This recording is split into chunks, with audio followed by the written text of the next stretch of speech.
네, 안녕하세요. 여러분들의 구독과 좋아요로 이 채널이 유지되고 있습니다. 네, 영상 속도는 1.5배를 추천드리는 바이고요. 네, 이번에도 어떤 소식이 나왔는지 같이 한번 내용을 보도록 하겠습니다. 레스킨 전 재무부 장관이 기후 위기를 해결하기 위해 석유 및 가스 업체에 대한 지원을 제한해야 한다고 주장한 이전 발언을 언급을 하며 최근 에너지 수급의 불균형 사태에 적절하지 못하다며 비판을 했다라고 합니다. 그리고 뉴욕 연은에서 연령, 교육, 소득별 그룹에 걸쳐 폭넓은 상승세가 보였지만 고교 졸업장이 없는 그룹이 가장 상승세가 높았다라고 분석치를 내놨다라고 하네요. IMF 총재가 러시아 디폴트 전이 가능성에 따른 경계에 따른 메시지를 또 남기기도 했었고요. 한국은행은 2월 수출 물가는 원유 및 석유 제품 가격 영향으로 상승세를 지속 보여주고 있다고 합니다. 달러 인덱스 추이는 99를 기록을 했다라고 하는데요. 미국의 FMC 경계 심리 및 인플레이션 우려에 따른 국채 금리 상승에도 불구하고 그간 지속된 상승세 높은 레벨 부담의 영향으로 약보합세를 마감을 보여주었다라는 것과 금 가격 추이는 온스당 1959달러 선에 마감을 보여주었다고 합니다. 중국의 주요 도시 봉쇄 및 3월에 미 FMC 경계 심리와 그리고 러시아에 따른 지정학적 리스크가 같이 곁들여졌던 효과가 있었다라는 거와 유가는 배럴당 102달러 선의 마감을 보여주었다고 합니다. 베네수엘라 원유 제재 해제 논의에도 불구하고 중국 내 코로나 확산에 따른 선정식 봉쇄 시행으로 인한 원유 수요 감소로 인해서 이번에 유가의 조정은 중국에서 나왔다라고 보시는 게 맞을 것 같습니다. 그 다음으로 코인에 따른 소식을 한번 설명을 드리도록 하겠는데요. 자, 김프 제로 어떻게 볼 것이냐라는 기사 내용이 나온 게 있었는데요. 보게 되면 국내 투자 수요에 상대적으로 위축된 것을 볼 수가 있다. 중앙화 암호화폐 거래들이 트래블을 시행을 하면서 암호화폐 출금 및 해외 거래소 송금에 제한을 가하는 것도 한 요인으로 볼 수가 있게 되겠다라고 되어져 있죠. 그래서 간단하게 이야기를 하면 이렇게 될 것 같습니다. 일단 첫 번째로는 이제 여기에서 내가 좀 확인하고자 하는 약간 불투명스럽게 개인 지갑을 좀 거쳐가지고 그렇게 하려고 하시는 분들이 좀 계시겠죠. 그게 하나가 될 것 같고요. 두 번째로는 이제 시장이 좀 재미없는 시장처럼 지금 흘러가고 있지 않습니까? 그러다 보니까 좀 더 해외 거래소 쪽으로 눈을 좀 돌리고 있다. 거기에서 이자 농사를 하든 스테이킹을 하든 디파이를 하든 여러 가지가 있잖아요. 그래서 그런 측면으로 볼 수가 있게 되겠고, 세 번째로는 어떻게 보면 한국인의 이제 특징이라고 볼 수 있는 급한 성격이라고 저는 생각이 듭니다. 그 다음으로 금리에 따른 영향성도 같이 있다라고 생각이 드는데, 아무래도 이제 신용 대출을 끄집어서 썼던 부분이 없지 않아 있다 보니까, 그리고 20대 30대층의 가장 신용대출율이 매우 좋았기 때문에 그게 이제 돌아오는 부작용으로 좀 프리미엄 B가 그렇게 나온 게 아니겠냐라고 생각을 해볼 수가 있게 되겠고요. 그 다음으로 윤석열 당선인이죠. 예, 코인 발행 허용에 김치코인 또 들썩이는 게 아니냐라는 그런 내용이 또 나오기도 했습니다. 왜냐하면 당선인 공약을 보게 되면 세액공제 확대, 주식과 비슷하게 일단 그렇게 5천만 원 공제를 좀 해줬으면 좋겠다. 그리고 디지털 자산 기본법 제정 부분으로 인해서 부당거래 수익 전액 환수와 해킹 시스템 오류에 따른 보험 제도도 도입을 좀 해보겠다, 검토해 보겠다. 그리고 국내 코인 발행을 허용을 해주겠다라고 하는데 조건부 허용으로 아마 갈 것 같아요. 그래서 IEO 형태나 STO 형태가 되지 않을까. ICO까지는 좀 어려울 것 같습니다. 그냥. 그래서 아무래도 이게 좀 힘들다라고 하면 NFT를 좀 더 활성화 기반으로 또는 제도적으로 더 척도를 내서 그렇게 가지 않을까. 근데 이제 이런 내용은 어느 정도 법이 필요한 부분이기 때문에 어떻게 보면 두 정당 사이에서 어느 정도 합의를 좀 도출을 해볼 필요성이 있겠는데, 이제 또 견제가 들어간다고 하면 이 법안도 생각보다 대통령 공약으로 나왔다고 해도 어, 좀 실행 부분은 2년 뒤나 아니면 3년 뒤가 되지 않을까 싶어요. 그래서 저는 오히려 기대감은 별로 없습니다. 네, 법을 만드는 건 아무래도 국회의원 의원들에 따른 그런 업무이기 때문에 아무래도 그건 좀 어려울 수가 있어요. 그래서 대통령이 할 수 있을 만한 방식으로 최대한 뭐 해본다라고 하면 할 수는 있겠지만 그게 우리한테 미치는 효과는 적을 것이다 라고 다시 한번 말씀을 드리고 싶고요.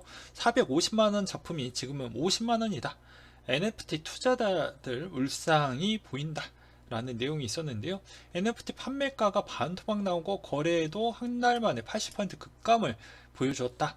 NFT 인덱스만 보아도 알 수가 있겠죠. 1781까지 찍었는데 지금 666까지 나왔기 때문에 뭐 그런 이야기가 나올 수가 있겠고, 이건 작품이다 해도 작품의 가격에 따른 추이는 뭐 기존의 오프라인 미술품 작품은 어떻게 보면 거래가 안, 호가 거래가 생각보다 부동산하고 거의 비슷합니다.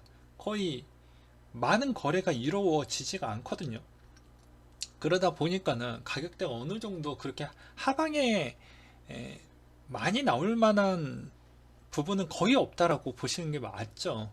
근데 NFT는 만약에 예술품으로 본다고 하면 워낙 유동 거래량이 많기 때문에 가격에 따른 변칙성도 매우 커진다라고 보시는 것도 맞을 것 같은데, 또 좋은 강점으로 보게 되면 내가 원하는 가격대를 충분히 내놓게 되면 언제 어디서나 누가 됐던 간에 전 세계 쪽에서 판매가 가능하다라는 점이 또 하나가 있습니다.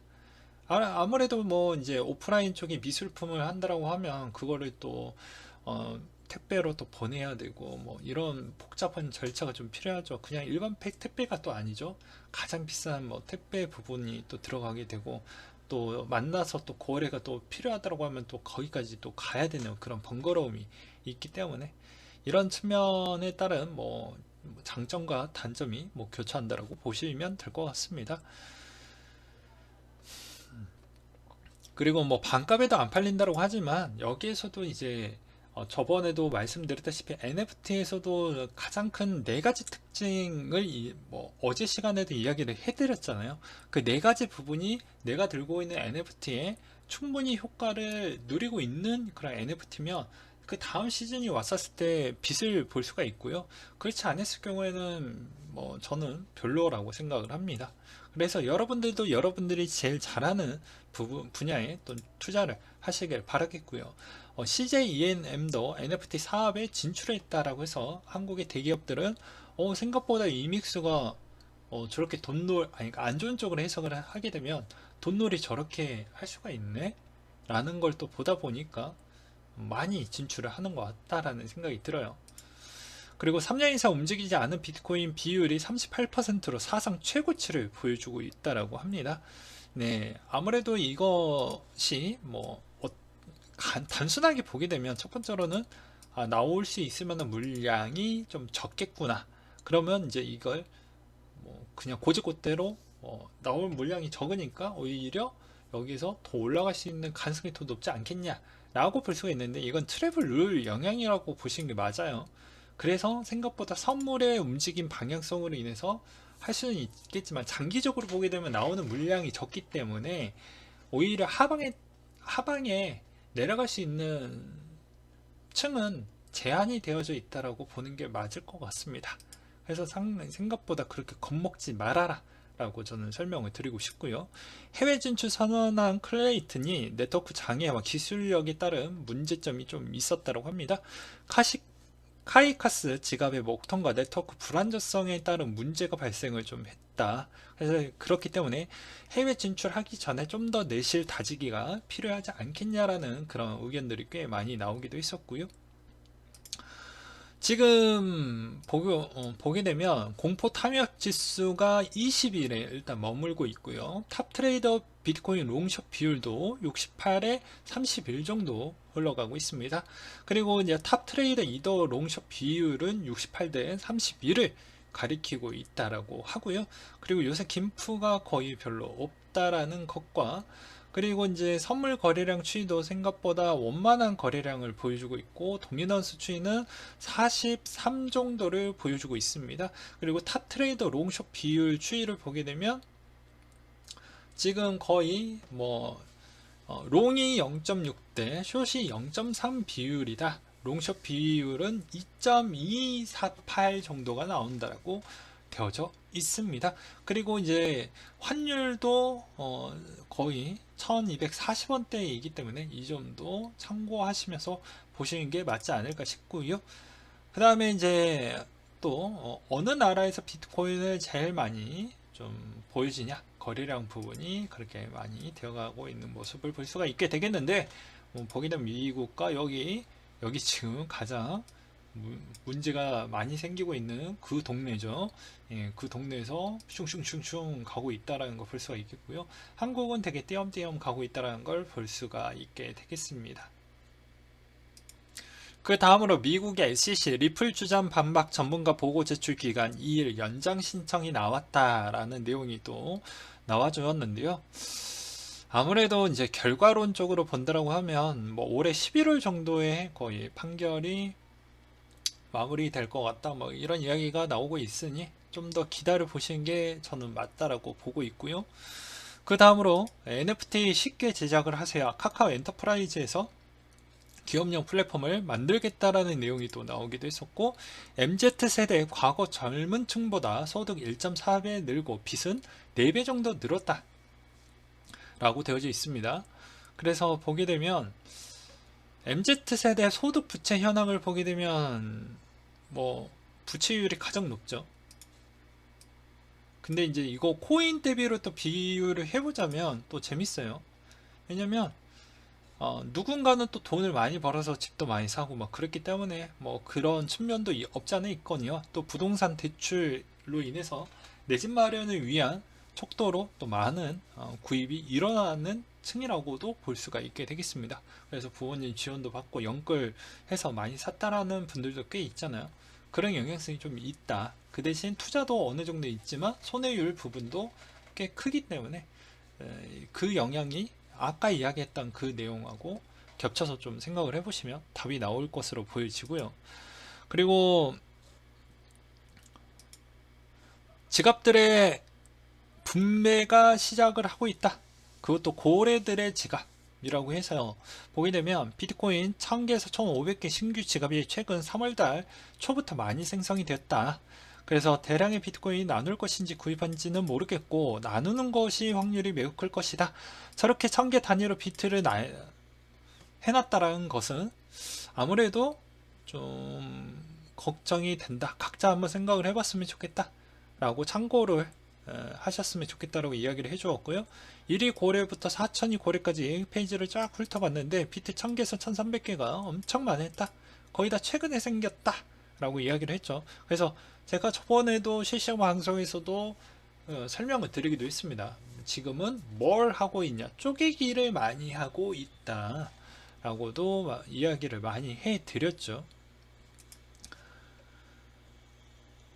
해시대와 웹3 간편 로그인 스타트업 램퍼에 투자를 했다라는 내용이 좀 있었고요. 그리고 비썸 코인원 가격 주문 기능 업데이트를 좀 했다라고 합니다. 그리고 웨어 이 브릿지에서 미국 자사운영 합작 설립을 좀 했다. ETF, 디파이 등을 선보이겠다라는 내용이 또 눈에 들어오기도 했었고요.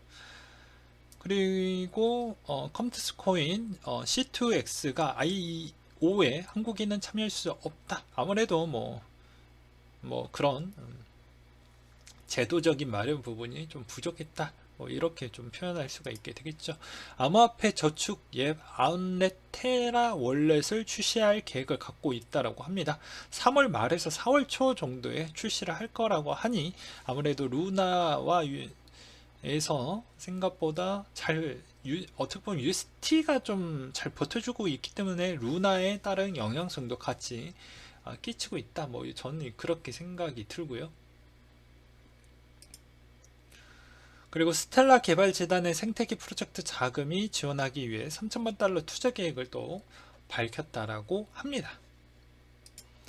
네, 그 다음 소식은 저도 할 말이 좀 많은데 간단하게 이야기를 해서 뭐 제가 백수가 아니에요. 다시 한번 말씀드리지만 제가 백수였으면 정말 누구보다 더 빠르게 올려드릴 수 있다라고도 말씀을 드리기도 했었죠.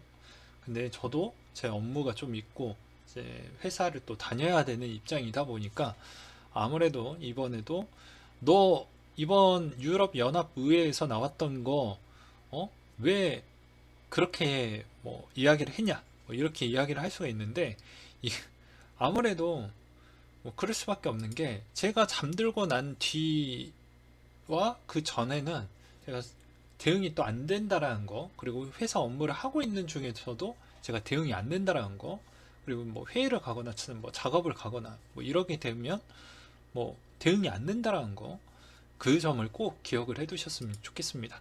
그리고 제가 꼭 모든 보도에 있었을 때도 아무래도 거의 다 시간을 정해놓고 업로드를 하다 보니까 그 이후에 어떠한 상황이 발생했던 거에 있었을 때는 약간의 오차와 오류가 발생을 할 수가 있다라는 것을 좀 참고를 해 주시면서 봐주셨으면 좋겠어요. 또 이번에도 그냥 그러려니 합니다. 예, 저도 항상 최선을 다해서 하고 있다라는 것만 좀 알고 계셨으면 좋겠어요. 그 다음으로 현재 거래소에서 콜드 월렛으로 유출하고 있다. 글래스 노드에서도 이제 그런 지표를 내놓기도 했었고요.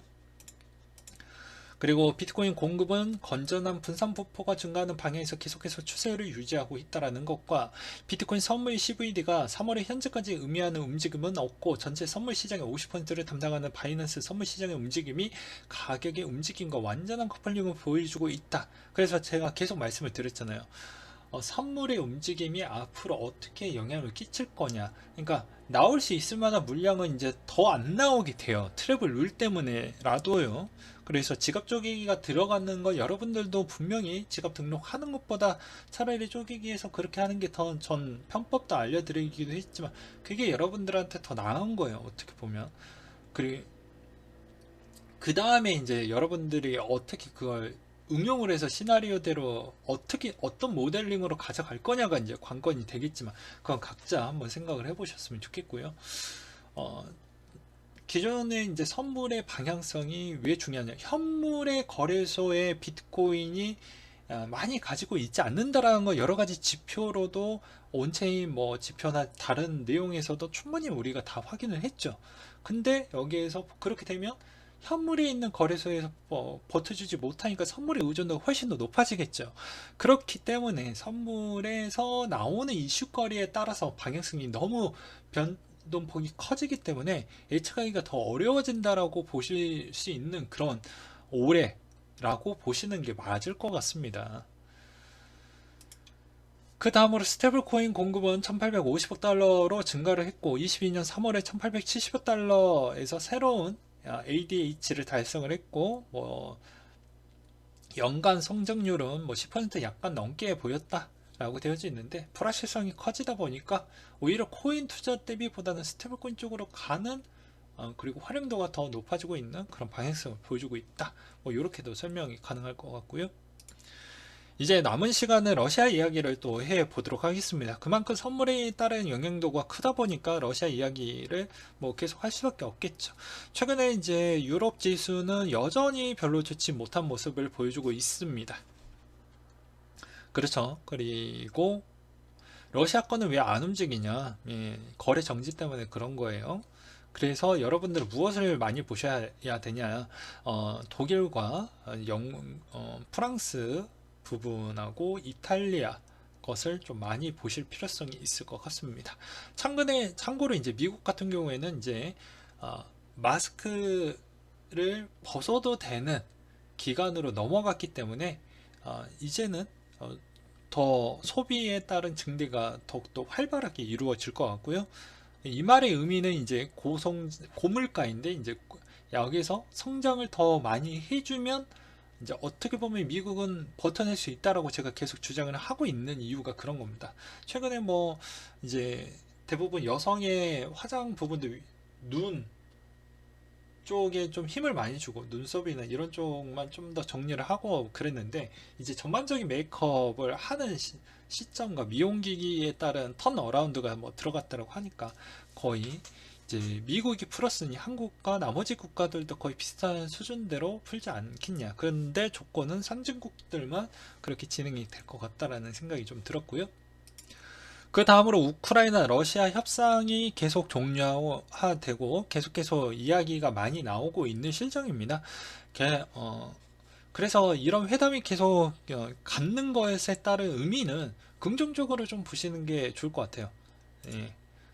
그리고 러시아의 1,400억 채무 만기 임박, 국가 부도의 뭐 분수령이 뭐 될 것이다라는 이야기가 나오고 있는데 아무래도 뭐 이거는 뭐 다 모든 전문가 의견들이 계속 엇갈리고 있고 누가 정답이다 이렇게 볼 수는 없어요. 근데 우리는 투자를 하고 있는 실정이다 보니까 아무래도 감성적인 부분보다는 이성적으로 투자를 해야 되고 보다 냉철하게 봐야 됩니다.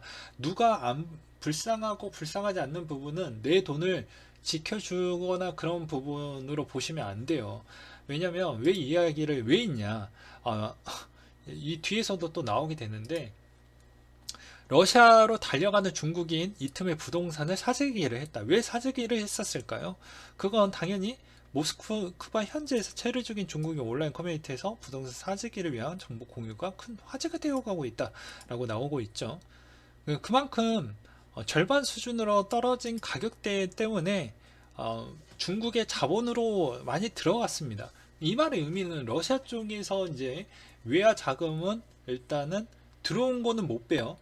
근데 오히려 들어오고 있는 물량이 어느 정도가 또 생기고 있으니까 어떻게 될 것 같습니까? 어느 정도 버틸만 하다라는 이야기가 나오게 되는 것이죠. 그리고 반면에 이것도 조건부인 게 이거를 만기인데 내가 어느 관점으로 볼 거냐? 다 나라마다.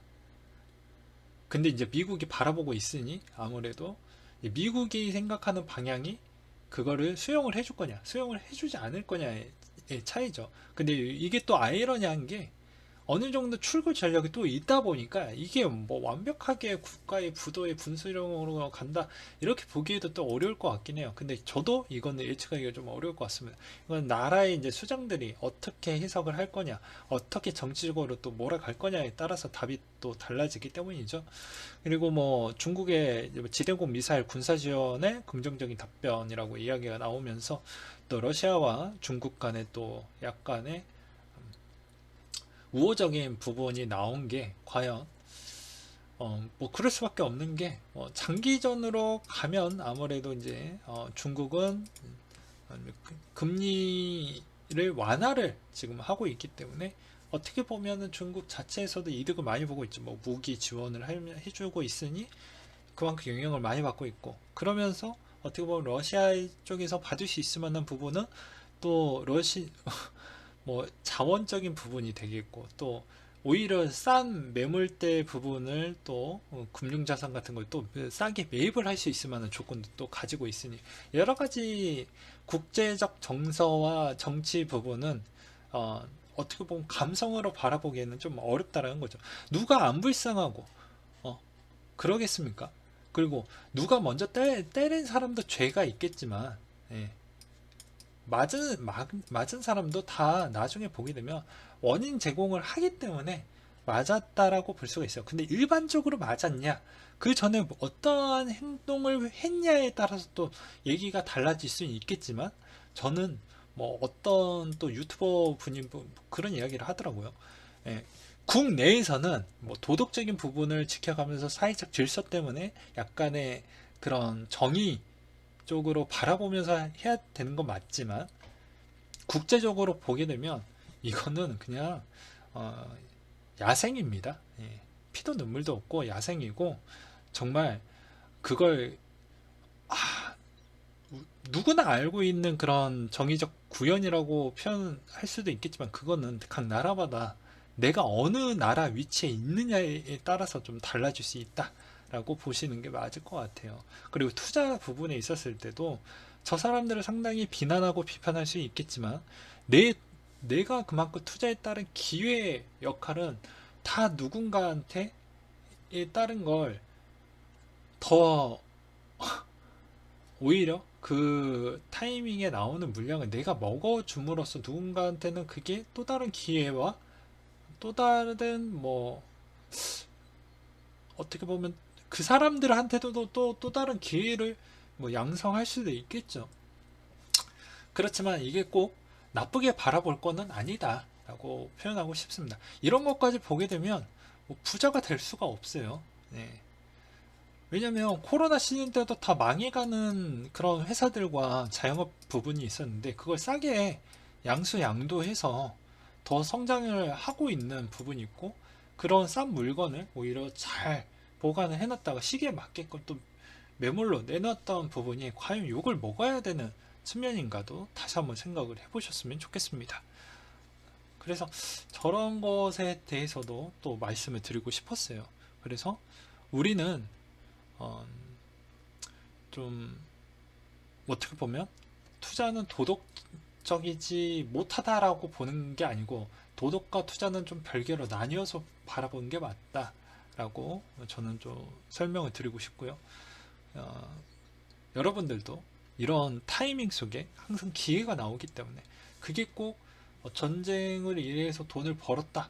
그게 근데 여러분들 그 돈 자체가 나쁜 돈에 따른 성향이라고 생각하지 마시고 돈을 번 만큼 그래서 제가 기부를 많이 하라고 했던 이유가 그런 거예요. 또 다른 측면은 꼭 그런 형태로만 봐야 되냐 그러면 또 반대로도 이렇게도 설명이 가능합니다. 말이 계속 길어지는데 호가창이 있습니다. 호가에 나오는 물량이 있죠. 예, 나오는 물량이 있습니다. 더 내려갈 것이다라는 심리로 내놓는 물량이 있고 이제는 저점이다라고 해서 살려고 하는 물량이 있죠. 이게 교차가 되죠. 그래서 거래가 이루어지는 거 아니겠습니까? 근데 이 사람이 만약에 계속 대세 상승장으로 만약 갔다라고 쳐요. 이렇게. 그러면 이 사람들 물량을 내가 가져가서 내가 수익을 많이 냈는데 이 사람들의 있는 물량을 제가 뺏었을까요? 그렇지 아니잖아요. 시장에 맞게끔 그 사람들이 그렇게 생각을 해서 물건을 내놨기 때문에 저는 자연의 시장의 논리대로 그 물건을 사왔는데 어느 순간 제가 그 소수 집단, 부자의 소수 집단에 들어가다 보니까 마녀사냥이라고도 표현할 수가 있겠죠. 네. 그렇잖아요. 네. 그래서 막 보게 되면 그렇다라고 저는 설명을 드리고 싶고요. 그리고 우크라이나에 있는 내용을 계속 보게 되면 뭐 이런 이야기도 있어요. 뭐 러시아와 더 할 이야기는 많지만 러시아가 왜 이렇게 시간이 좀 더 길어졌던 이유는 뭐 이런 의견들도 있었습니다. 중요한 내용이라서 이야기를 하는 거예요. 요새는 화력이 좋아지다 보니까 이제 소수 부대를 개편을 해가지고 과거에 이제 그런 전투 방식을 한번 시도를 해봤는데 이게 잘 먹혀서 이제 그걸 우크라이나 쪽에서 그렇게 진행을 좀 해봤는데 오히려 우크라이나 쪽에서 생각보다 잘 방어를 했다라고 이제 표현을 하는 것이죠. 약간의 이제 전투의 전략 방식을 조금 바꿨는데 근데 여기에서도 오류가 무엇이냐면 전문가들이 놓쳤던 오류가 무엇이냐면 평화 유지군이라고 했습니다. 이제 와서 저도 이제 이렇게 조각을 맞춰보다 보니까 이제 그림이 그려지게 되는데요. 평화 유지군이라는 것 자체는 어떻게 보면은 전략적인 무기를 한 방에 쓰는 것 자체가 모양이 안 나오는 거예요. 그렇잖아. 이거는 그냥 대놓고 평화 유지군이 아니죠. 그냥 한 번에 싹 단기간에 밀어버리겠다라는 전략이 한눈에 보이니까요. 그래서 천천히 옥죄는 형태로 이렇게 견제하면서 회담에 내가 죽고 받고 해서 협상으로 좀 끝내려고 하는 것 같습니다. 우크라이나를 다 먹으려고 하는 거 아니고 완전하게 또 밀어버리자니 밀 수 있을 만한 그런 전투력을 충분히 갖고 있는 국가인데 그렇지 또 못했던 이유는 아무래도 이제 해당의 마녀사냥, 주변 국가들이 마녀사냥으로 인해서 그 이미지가 너무 많이 안 좋아지게 되면 아무래도 러시아가 다른 나라에서도 많이 사는데 러시아인들이 그런 사람들한테도 엄청나게 많은 영향을 끼치겠거니와 또 그런 이미지 부분도 어떻게 보면 국제적 정치에서도 또 좀 문제가 발생을 하겠죠. 그래서 얻을 것만 좀 얻자라는 형태로 이렇게 갔던 것 같은데 그게 좀 쉽지 않았던 것 같습니다. 그래서 지금의 이제 얻어지는 물량이 좀 어렵다 보니까 강도를 계속 높이는 부분이고 우크라이나 입장에서도 외교를 정말 못한다라는 게 느껴지는 게 최근에서도 맨날 주변 국가들에게 계속 요구를 많이 하지 않습니까? 뭐 EU 가입도 해달라고 하고 또는 뭐 많이 도와달라 뭐 주변에 있는 뭐 어떻게 보면 우크라이나인이 아니더라도 뭐 자원 입대를 시켜가지고 뭐 그렇게 했다라는 건 그만큼 외교력이 정말로 많이 떨어졌다라고 저는 생각을 합니다. 왜냐면 그게 더 이상 도와줄 수 있을 만한 부분이 안 나오니까 절실하다라는 게 너무 많이 느껴지거든요. 그래서 생각보다 외교력이 너무 많이 떨어진다라고 저는 표현하고 싶고요. 그리고 뭐 유럽 쪽에서도 뭐 독일이나 이런 쪽에서도 무기 지원만 해주는데 그게 외교력이 좀 더 있었다라고 하면 과연 그 정도에서 끝났을까? 라는 생각도 또 없지 않아 있거든요. 그리고 러시아가 한 방에 밀 수도 있겠지만 또 거기서 뭐 양민 학살이나 뭐 시민 부분을 또뭐 그렇게 해가지고 또 어, 너무 쑥대밭으로 또 만들게 되면 엄청난 또 국제적인 제재에 대한 강도가 오랫동안 또 지속이 될 수가 있기 때문에 그런 측면까지도 고려를 하면서 그렇게 또 진행을 했던 것 같습니다라는 생각이 들더라고요. 그래서 아무래도 이제 계속 또 저도 자료를 또 찾아보고 또 저의 주관적인 생각을 더 많이 첨가를 하면서 러시아와 우크라이나에 있는 그런 내용을 좀 전달을 하도록 하겠지만 여러분들도 여러분들 나름대로 한번 생각을 해 보시면서 이 부분을 좀 보셨으면 좋겠습니다. 그래서 오히려 우크라이나가 괜히 국민에 따른 희생을 더 많이 키웠던 이유도 외교 부분이 생각보다 잘 못한 거 아니겠냐.